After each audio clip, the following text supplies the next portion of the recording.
je reprends l'enregistrement. Je viens de me rendre compte que j'avais pas arrêté l'enregistrement. Donc en fait, ceux qui ont de la patience pour regarder dans l'enregistrement précédent toutes les traces que j'ai réalisées en direct. Bon, c'est pas forcément intéressant hein, parce que ça prend beaucoup de temps, ça prend quand même pas mal de temps. Mais moi, ce que je voulais vous montrer, c'est un peu le résultat, quoi.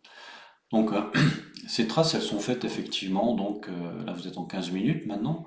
Et je les ai fait donc en jour en vert, en violet, pardon. Un jour en violet, 4 heures en rouge, 1 heure en vert et 15 minutes en orange. Euh, je fais ça en fait tous les jours. Je prends au moins les plus hauts et les plus bas chaque jour et je regarde un petit peu s'il y a des impacts, des nouvelles traces qui arrivent. Voilà. Et ça me permet ensuite de réaliser effectivement des prises de position dans la journée qui va suivre. Qu'est-ce que ça donne une fois que vous avez fait ça? C'est ça qui est intéressant, il faut regarder, est-ce que ça valide quand même un peu vos traces? Est-ce que ça a un certain sens? Ou bien on a l'impression que c'est peanuts zéro, quoi. Bon, voilà, donc il faut regarder ce qu'on fait. Donc vous voyez par exemple, là, quand on regarde sur le 50 ticks, on se dit, ben ça n'a pas l'air si mal que ça, parce que là, ok, bon là, vous allez me dire, non, ça marche pas, quoi. Mais ici,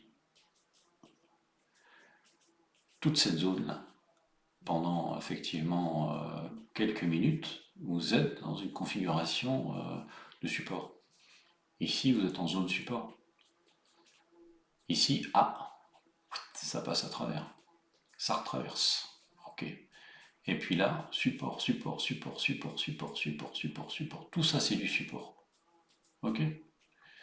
Avec un support qui est long, puisque vous avez une activité, évidemment, qui n'existe plus.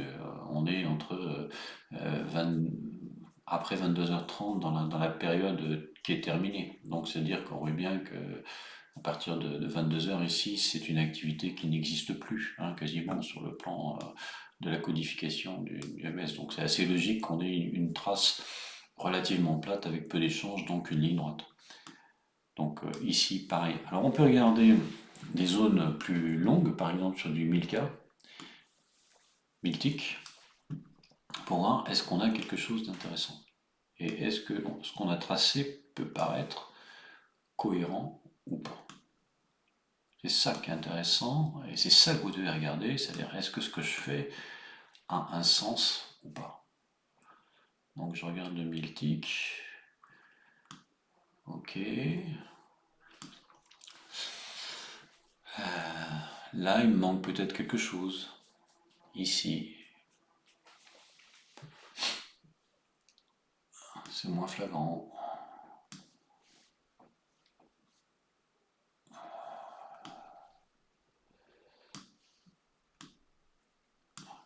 Si on regarde ça, ici, c'est pas si mal ça. On aurait pu la tracer. Bon, ça c'est de l'orange, hein, c'est 15 minutes. Ça c'est de l'heure. Tac, tac, tac. Ça passe en dessous. Ça revient buter sur vert, c'est du 1 heure. Rouge, c'est du 4 heures.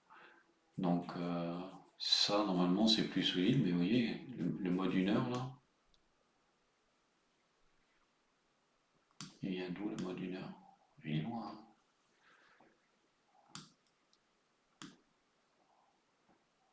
Voilà. Le module 1 heure est beaucoup plus loin que ça. Donc il faudrait peut-être qu'on le regarde par exemple en 2000 ticks ou en 3000 ticks. On va voir ce qu'on va faire. Ouais, il vient de beaucoup plus loin. Ce que j'essaye de regarder, c'est cette trace-là. Ouais. Elle vient d'ici en fait. Ici vous avez un gap. Là, elle vient d'ici. Ok. Donc elle est très loin. En mode vert, c'est en 1 heure, donc elle commence à être un peu vieillissante quand même. Donc il faut essayer de trouver une espèce de validité aux traces que vous réalisez pour vous poser la question avant effectivement de trader. Est-ce que ces traces ont une certaine valeur? Est-ce qu'on va pouvoir effectivement vraiment les utiliser pour prendre des positions et les tenir. Donc c'est pour ça que je fais ça avant. Ce que vous pouvez faire aussi, c'est éventuellement papier-crayon et noter les niveaux que vous avez ici, qui vous paraissent effectivement les plus solides, les plus intéressants, et qui attirent votre œil. Je dois quand même préciser que depuis quelques jours, donc les indices quand même très très agaçants, très volatiles, et que par conséquent on a des repères qui sont un petit peu anormaux en ce moment. On a beaucoup d'oscillations, on a beaucoup, quand vous regardez même le RSI, habituellement il nous fait des courbes assez intéressantes, là on voit bien c'est ondulatoire. Habituellement on a des courbes ici assez sympas. Voilà, quelque chose d'assez régulier, là vous voyez bien, ça monte, ça descend. Regardez ça par exemple, c'est haché quoi. Tac. Ça monte, on sait pas, on redescend, ça remonte, on sait pas, ça. Là, c'est pareil, ça zigzague. Habituellement, vous avez plutôt quelque chose qui est beaucoup plus net que ça, beaucoup plus franc que ça.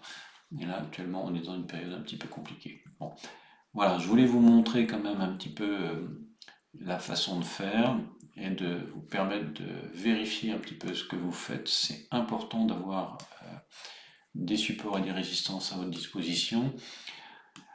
Je répète et je redis chaque fois, de toute façon, ce qui compte, ce sont les prix. Donc ne croyez pas que parce que vous avez des traces, elles sont